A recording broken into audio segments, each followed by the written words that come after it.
तो अब मैंने देखा कि जैसे मैं नेट में गया हूँ तो वसीम अकरम ने सडनली बॉल उठाया है। बहुत ज़्यादा जी प्यास भी लग रही है, नींद भी नहीं आ रही है। मैं सुबह सुबह फजर में उठा हुआ था और मैं बैठा हुआ था मुसल्ले पे के वेस्ट इंडीज पुलिस और पता नहीं क्या क्या हम सुनते थे यहाँ पे हो रहा है आप लोगों के साथ। तो हाउ वाज वो दिन कैसे गुजरे आपके? पहली दफा जब आप सेलेक्ट हुए पाकिस्तान टीम के लिए और ग्राउंड में एंटर किए तो प्रैक्टिस में सारे सीनियर इंक्लूडिंग मी, वक्कार, इंजमाम, तो क्या फीलिंग थे? कैसा फील किया जब ग्राउंड में एंटर हुए प्रैक्टिस के लिए, इवन फॉरगेट द गेम?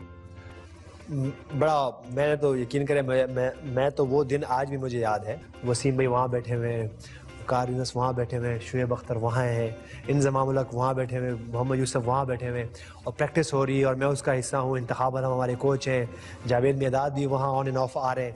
तो मेरे लिए बड़ा अमेजिंग था और मुझे वो लम्हा याद है जब मुझे पैड करने को कहा गया था और वसीम अकरम जो हैं वो अपनी बॉलिंग करके अपनी बैटिंग करके वो वहाँ पे रेस्ट कर रहे हैं और सडनली मैं देख रहा हूँ कि मैं आवाज वसीम अकरम वेरी क्लोजली, क्योंकि बिग स्टार हम सब के लिए उस वक्त और आज भी है उसी तरह एग्जैक्टली।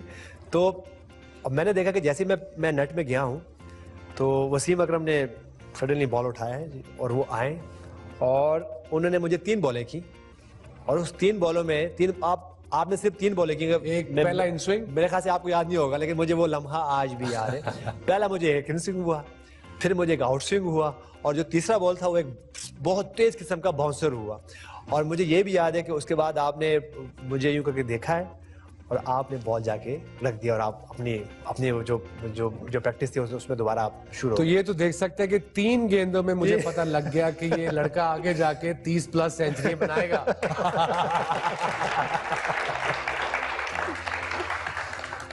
तो जब पहला टेस्ट मैच खेले श्रीलंका के खिलाफ तो प्रेपरेशन कैसी थी? प्रेशर था, बटरफ्लाइज थे टमी में, एक जो कि नाम, हाउ वाज द फीलिंग?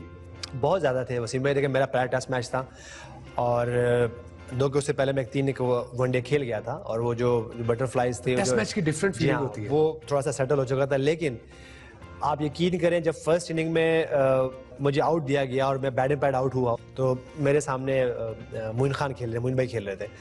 तो मेरे पहली इनिंग तो चली गई और आपको पता है कि मेरे जहन में ये था कि जो पहली इनिंग होती है या जो पहला टूर होता है उसमें थोड़े बहुत रन हो जाए तो आपका कैरियर थोड़ा सा आगे जा सकता है।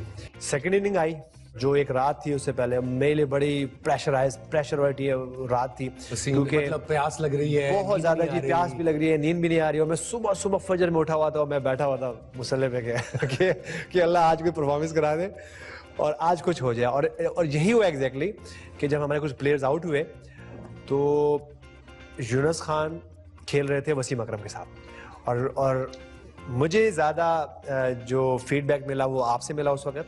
और अगर आपको याद हो हमारी कोई 150 रन की partnership, really I don't remember, 150 की पार्टनरशिप हुई जी, बिल्कुल मुझे तो याद ही नहीं है, मैंने भी 150 की पार्टनरशिप की, ग्रेट यूनुस एग्जैक्टली। और आप फुली फिट भी नहीं थे उस मैच में और लेकिन हमारी वो उस इनिंग से हमने एक अच्छा सा डिसेंट टारगेट दिया उनको, दो कि हम वो मैच नहीं जीत सके। क्लोज हुआ, 2 विकेटों से, बहुत ज्यादा क्लोज था, 2 विकेटों से, हाँ, बहुत ज्यादा क्लोज मैच था और डिसिल्वा ने उसमें सेकंड इनिंग में सेंचुरी बनाई थी 2 के। लेकिन वो एक ऐसी इनिंग थी जिसकी वजह से मेरा नाम पूरे वर्ल्ड में किया और मेरे बड़ा ऑनर है कि मैं उस वक्त आपके साथ में खेला और मुझे आपने बहुत ज्यादा हेल्प की और मेरे ख्याल से यही वो चीजें थी कि जो एक यंगस्टर को प्रमोट करती है और उसका कॉन्फिडेंस बिल्ड करती है। और यूनुस साहब एक जरा लाइन से हटके क्वेश्चन है, वेस्ट इंडीज 2007 आयरलैंड से हारे, सुपर 6 के लिए हमने क्वालिफाई नहीं किया, फिर ट्रेजेडी भी इतनी बड़ी हो गई, आप बड़े क्लोज थे बॉब वुलमर से, तो कैसा फील हुआ जो 2-3 दिन तुम वहां West Indies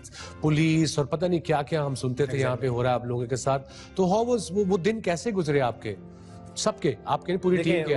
one of the darkest days थे वो हमारे कैरियर के। मैं अपने कैरियर की बात करूंगा कि एक टाइम में तो ऐसा लग रहा था जब हम एक दूसरे को देते थे तो हम समझते थे कि क्या हम में से कोई वो है जिसने सब कुछ किया है। हम इतना डिमोरलाइज थे और इतना डाउन थे उस वक्त। मैं ये कह सकता हूँ कि वो जो 3-4 दिन थे one of the darkest days थे और उसका रिफ्लेक्ट ये हुआ मुझ पर कि इंजी भाई तो खैर उसके बाद रिटायर हो गए। हाँ, जब मैं पाकिस्तान आया वापस तो मुझे कैप्टन बनना था क्योंकि I was a vice captain. तो मैं इतना कुछ डिमोरलाइज था, इतना डाउन था कि मैंने आके कहा कि जी मैं कैप्टनसी नहीं कर सकता हूँ। अच्छा, ये रीजन थी। ये रीजन भी थी उसमें। यूनुस साहब, थोड़ा एक क्वेश्चन पूछ लें हमारे यंगस्टर्स से।